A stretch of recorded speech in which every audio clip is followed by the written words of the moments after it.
महत्त्वाच्या बातम्या पाहूयात। महाराष्ट्राचे माजी राज्यपाल भगतसिंह कोश्यारी यांना पद्मभूषण पुरस्कार जाहीर करण्यात आला आहे। ते 2019 ते 2023 या काळात महाराष्ट्राचे राज्यपाल राहिलेले आहेत। महाराष्ट्राच्या राज्यपाल पदावर असताना कोश्यारी वेगवेगळ्या कारणांमुळे चर्चेत आले होते। त्यांनी महात्मा फुले आणि सावित्रीबाई फुले तसंच छत्रपती शिवाजी महाराज यांच्याविषयी केलेल्या विधानांमुळे मोठा वाद निर्माण झाला होता। कोश्यारी यांच्या विधानांमुळे भाजप पक्ष चांगलाच अडचणीत सापडला होता।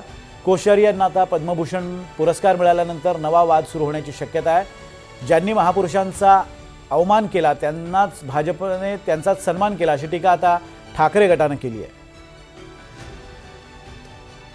और अनेक लोग मुझे बधाई दे रहे हैं, तो मैं भी आदरणीय प्रधानमंत्री मोदी जी को, श्रद्धेय राष्ट्रपति जी को अपनी ओर से धन्यवाद देता हूं कि उन्होंने एक सामान्य कार्यकर्ता को पद्म अवार्ड देने का निर्णय किया। और ये अवार्ड, ये पद्म भूषण मुझे नहीं लगता कि मुझे मिला। इस वास्तव में जिन हजारों लाखों कार्यकर्ताओं ने काम को आगे बढ़ाने के लिए, हमारे जो राष्ट्र के लिए जगत गुरु बनाने का जो संकल्प है, उस सब में जिन सब लोगों ने सहयोग दिया, वास्तव में ये उनका सम्मान है। दरम्यान ठाकरे गटाचे खासदार संजय राऊतांनी कोश्यारींना दिलेल्या पद्म पुरस्कारावरून निशाणा साधलाय। काय म्हणालेत संजय राऊत आपण पाहूयात।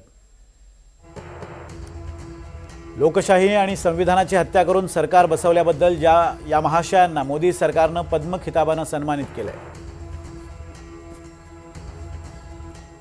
याच महाशयांनी छत्रपती शिवाजी महाराज आणि महात्मा फुले दाम्पत्याचा अपमान केला होता।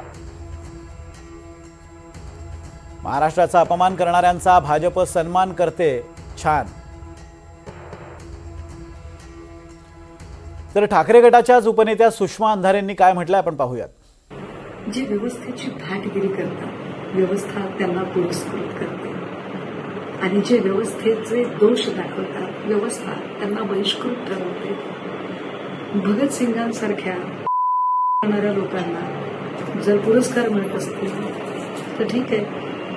जो नियम आहे तो नियम अजूनही मोडीत निघाला नाही, एवढंच समजायचं आपण। महाराष्ट्रात त्यांनी ज्या पद्धतीनं हे केली नाही, म्हणूनच मी म्हटलं, त्याचं बक्षीस नाही झालं। म्हणूनच मी म्हटलं की व्यवस्थेची करणाऱ्यांना व्यवस्था पुरस्कृत करते।